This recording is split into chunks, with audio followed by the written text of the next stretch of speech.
Peter Pan is about three siblings, Wendy, Michael, and John, and a boy named Peter Pan flies in through their bedroom window along with his pixie friend, Tinker Bell.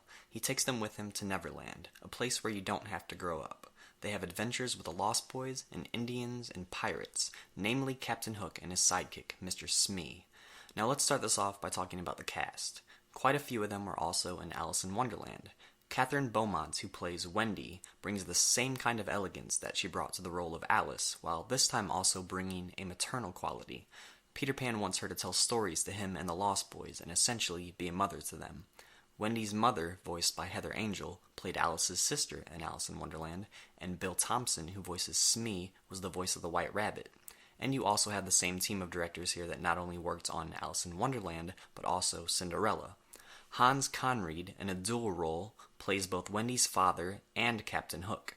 The humor that he brings to this movie really needs some recognition. The scene with Wendy's father and the family dog, and the scenes with Captain Hook and Smee and the crocodile. The slapstick and physical humor that he and Bill Thompson bring to their characters is great. Captain Hook is my favorite character in the movie.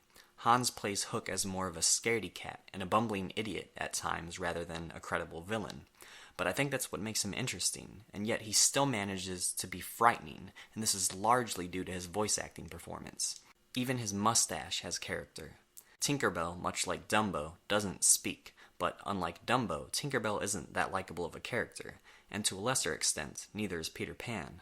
The character design for Tinker Bell is iconic, and despite what I said about their likability, Peter Pan and Tinker Bell are the ones who give the movie its magic. If it wasn't for them, nobody would be able to fly. As for the songs, You Can Fly is the most memorable. And unlike the crows in Dumbo, I can see how the Indians and the song What Made the Red Man Red could be seen as being racist. Nonetheless, I think the Indians are pretty cool, and I really like the strong voice of the Indian chief, voiced by Candy Candido. Most of the songs are fine, and the score of the film is also pretty good. The hand-drawn animation by Disney is always beautiful, and it makes Neverland feel like a place that I would want to go to. There are themes of facing your fears and having freedom away from your parents, but also realizing that you need them, especially when you're a child, and inevitably having to grow up. I never really wanted to grow up, so I can relate to that. The movie starts with the narrator saying this has all happened before, and it will all happen again, referring to children being taken to Neverland. And there's a scene at the end that suggests Wendy's father had been to Neverland when he was a young boy. And there's another possibility, less likely, that Wendy's father and Captain Hook are one and the same. I'm basing that on the fact that they share the same voice actor, their faces are similar due to Hans being the physical model for both characters, and based on what is said at the end of the movie. It's just a theory. While the movie may be confused with how to make some of the protagonists more likable, it's a nice little adventure that makes up for it. Peter Pan gets a thumbs up.